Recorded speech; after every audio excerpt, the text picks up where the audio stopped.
بیٹا ہو جا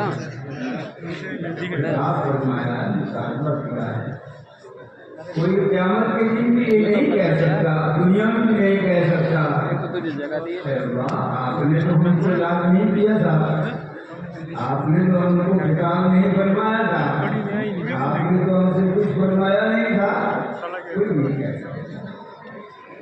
قرآن پاک میں مقدس آیات ہیں، یا ایھا الناس، سارے انسانوں سے خطاب ہے۔ اسی طرح بالخصوص تمام اہل کتاب سے بھی مقدس آیات کا خطاب ہے، مطالبہ ہے، اور الحمدللہ تعالی آپ صلی اللہ علیہ وسلم کی امت میں ہونے کے شرط کی بنا پر آپ علیہ السلام کے وسیلے سے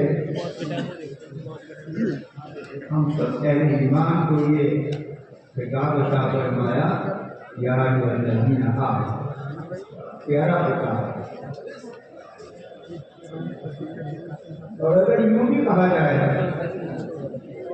اللہ تبارک و تعالیٰ نے ایمان اور مومن ہونے کی سند عطا فرما دی، تو ہمارے لیے دنیا اور آخرت سب جگہ یہ سند آپ ہی تک ہمارے کام آئے، آمین۔ وَأَمَّا بِنِعْمَةِ رَبِّكَ فَحَدِّثْ، جتنا بھی اللہ تبارک و تعالیٰ کی اس نعمت کا اور دوسری تمام نعمتوں کا شکریہ ادا کیا جائے،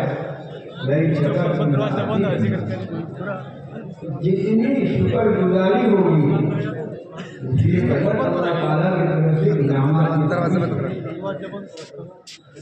خیر و برکات حاصل ہوگی اور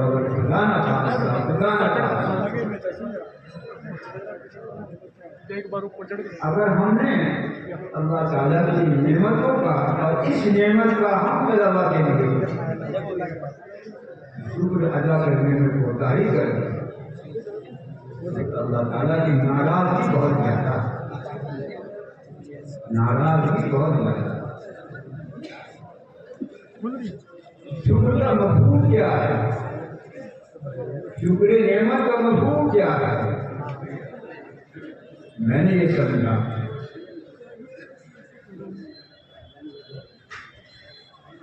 پڑھنے سے معلوم ہوا، سننے سے معلوم ہوا، جو نعمت اللہ تعالیٰ نے عطا فرمائی ہے اس نعمت کو اللہ کی منشا کے مطابق استعمال کرنا، یہ ہے اصل شکر نعمت۔ حیات دی اللہ تعالیٰ نے، زندگی عطا فرمائی،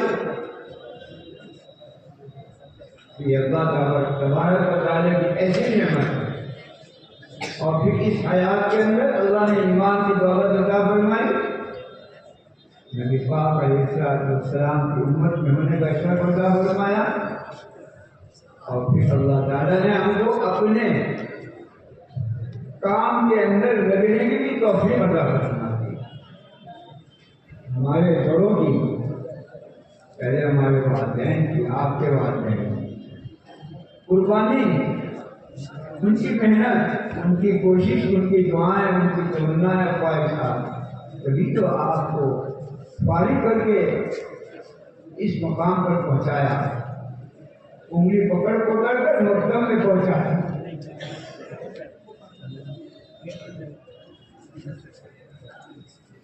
کچھ واقعات اپنے بچپن کے مجھے یاد آتے ہیں،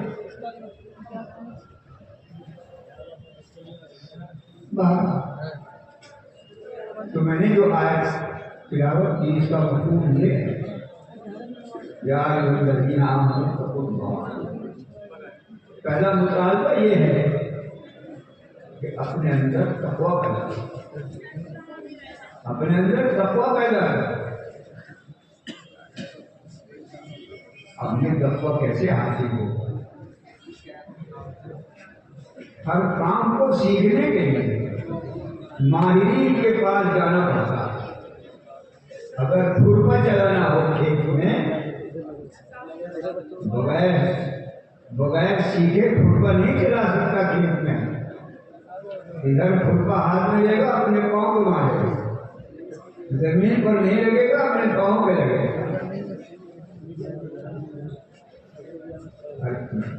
ہر کام کو سیکھنے کے لیے مالک کے پاس جانا پڑتا ہے. لہذا فرمایا قرآن پاک کی اس آیت سے آگے یا ایھا الذین آمنوا اتقوا اللہ وکونوا مع الصادقین, وابستہ ہو جاؤ مخلصین و صادقین کے ساتھ, جو اللہ کے مخلص بنتے ہیں,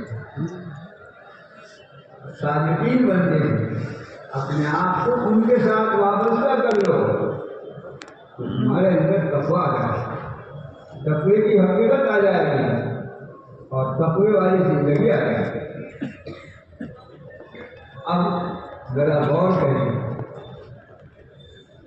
حضرات صحابہ کی زندگیوں پر نظر کریں, حضرات تابعین کی زندگیوں پر نظر کریں, تابع تابعین کی زندگیوں پر نظر کریں, اسلاف امت کی زندگیوں پر نظر کریں, اپنے اساتذہ اور مشائخ کی زندگیوں پر نظر کریں, مطالعہ کریں. آپ کو سب اول سے لے کر اپنے اپنے اساتذہ اور مشائخ جن کو ہماری آنکھوں نے دیکھا, ان کی زندگیاں کیسی تھیں, ان کی زندگیوں کے ساتھ ان کی زندگی میں ان کی صحبت اور ان کے ساتھ تعلق سے وابستگی اختیار کرنے میں انسانوں کی کایا پلٹ جاتی ہے. تقویٰ پیدا ہوتا ہے, تقویٰ آتا ہے, زندگی گزارنے کے آداب و طریقے آتے ہیں. یہ ہمارا علم حدیث نقوش کا علم ہے, یہ ہمارے پاس جو علم آیا ہے یہ ہمارے پاس نقوش کا علم ہے. اب ہمیں اس نقوش کے علم کے ذریعے سے حقیقی نور علم حاصل کرنا ہے. اس کے لیے ہمیں مخلصین اور صادقین سے وابستگی اختیار کرنا ہوگا. آپ دیکھیے, مطالعہ کیجیے, حضرات صحابہ سے لے کر اپنے مشائخ و اساتذہ تک ان تمام کی زندگی یہ بتائی تھی کہ کس طرح سے انہوں نے اپنے آپ کو وابستہ کیا مخلصین کے ساتھ, صادقین کے ساتھ. کس طرح تزکیہ ہوا, تزکیہ نفس کس طرح ہوا. تزکیہ نفس کی مثال بہت آسان ہے اگر سمجھ میں آ جائے. میلا کپڑا جب ہو جاتا ہے تو اس کو کتنی محنت سے دھویا جاتا ہے, کتنی محنت سے اس کو دھویا جاتا ہے. جب کہیں جا کر آپ کی نظر میں آئے گا کہ اس کو میں استعمال کروں, اور اگر اچھی طرح نہیں دھولا تو پھر آپ اس کو نہیں پہن پائیں گے. اور اس کپڑے کو پہننے کے بعد اب گویا کہ آپ نے قرآن پاک کی اس آیت پر عمل کیا, خذوا زینتکم عند کل مسجد. لہٰذا اچھی طرح سے ہم اپنے باطن کا تزکیہ اگر چاہتے ہیں, کیونکہ ہمارا باطن بہت گندا ہے, گندے ماحول میں رہتے ہیں, گناہوں کے سمندر میں گزرنا ہو رہا ہے. چاروں طرف پوری سڑکوں پر پوری چاروں طرف گناہوں کا سمندر ہے. ہم گناہوں کے سمندر میں سے گزرتے ہیں, گناہوں کا پانی ہمارے اوپر گرتا ہے, ناپاک اور گندے پانی ہمارے اوپر گرتے ہیں, یعنی گناہوں کے پانی گندے ہمارے اوپر گرتے ہیں. ایسے حالت میں ہمارے باطن کا کیا حال ہوگا. بہت آسان سے سمجھ میں آ جائے گی بات غالباً کہ نماز پڑھنے کے اندر اس میں کاہل ہے, نماز پڑھنے میں ان کے اتنے سست ہیں جس کا تجربہ، جس کا جو ہے مشاہدہ، صبح کو اٹھنے کے وقت، صبح کے نماز فجر کے اٹھنے کے لیے ہمیں آپ کو سب کو اتنا مشکل معلوم ہوتا ہے اٹھنا، اتنا مشکل معلوم ہوتا ہے ہم کو نماز باجماعت فجر کی ادا کرنا بڑا مشکل مسئلہ معلوم ہوتا ہے۔ کیوں؟ اس بات میں کہ ہمارے قلوب کے اندر، ہمارے باطن کے اندر بہت سی خرابی ہے۔ بہرحال اللہ تعالیٰ نے موقع عطا فرمایا نقوش علم کا، اور چونکہ نقوش بھی جو ہوتے ہیں ذریعہ بنتے ہیں، سبب بنتے ہیں۔ یہ الفاظ یہ ہمارا پڑھنا آپ پڑھا ہے، ہمارے یہ نقوش علم ہمارے لیے حقیقی ذریعہ بن جائیں، سبب بن جائیں کہ نور علم ہمارے قلب کے اندر آ جائے۔ اگر نور قلب ہوگا، نور علم ہوگا قلب کے اندر، تو یقیناً گناہ نظر آئے گا کہ یہ گناہ ہے، نیکی نظر آئے گی کہ یہ نیکی ہے، حسنہ نظر آئے گی کہ یہ حسنہ ہے۔ اور اگر نور علم نہیں ہے، اگر قلب میں نور علم نہیں ہے، حقیقت علم نہیں ہے، تو معصیت نظر نہیں آئے گا، گناہ نظر نہیں آئے گا۔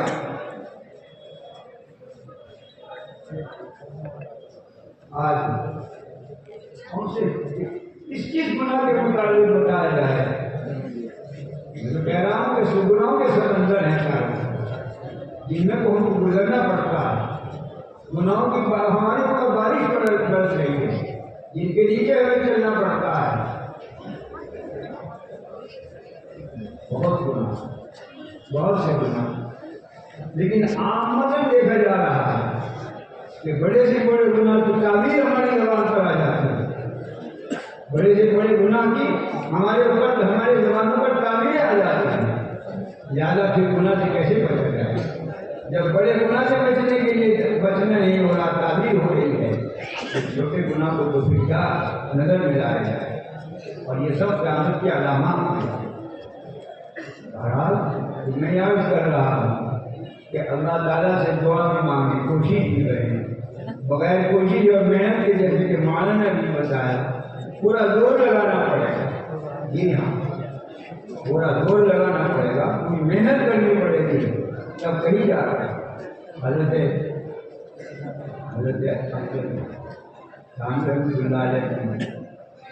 خانقاہ میں بہت بڑی شخصیت ہے، نام نہیں لیتا ہوں، بہت بڑی دو شخصیتیں قیام کیے ہوئے تھیں اسلام جادو کے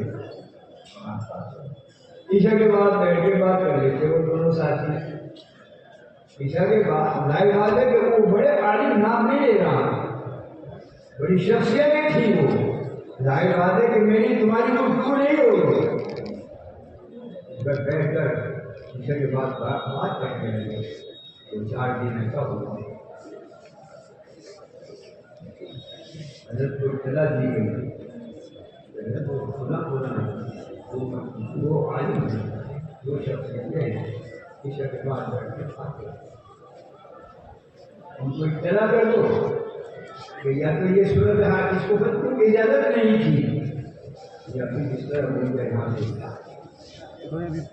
اس طرح سے اصلاح ہوئی، اس طرح سے اصلاح کرائی ہوئی ہے۔ بہت سارے واقعات ہیں، مالی قریب بڑی کے نہیں، مالی قریب کے۔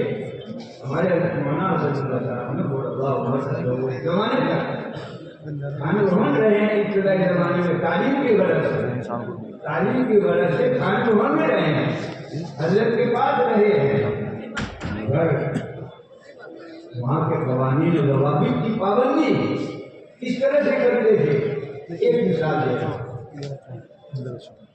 خانقاہ کا یہ نظام تھا، مسجد کی خانقاہ کی مسجد کا یہ قانون تھا کہ جو سردی کے زمانے میں گرم پانی سے وضو کرنا چاہتا ہے اس کو اتنے پیسے داخل کرنے پڑتے، تب جا کر آپ گرم پانی سے وضو کر سکتے۔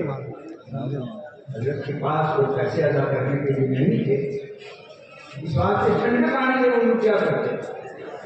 کتنا بڑا تقویٰ، حضرت کا یہ کمرہ، جی ہاں، سب میٹر لگا ہوا تھا یہاں حضرت کے یہاں، لہٰذا اس میٹر کے اوپر سے جتنی بجلی خرچ ہوتی تھی اس کے پیسے ادا کرتے۔ جی ہاں، کتنی مثالیں دی جائیں، وقت تھوڑا ہے، ایک دو مثالیں اگر ہمارے سمجھ میں آ گئی انشاءاللہ کامیاب ہے۔ پہلو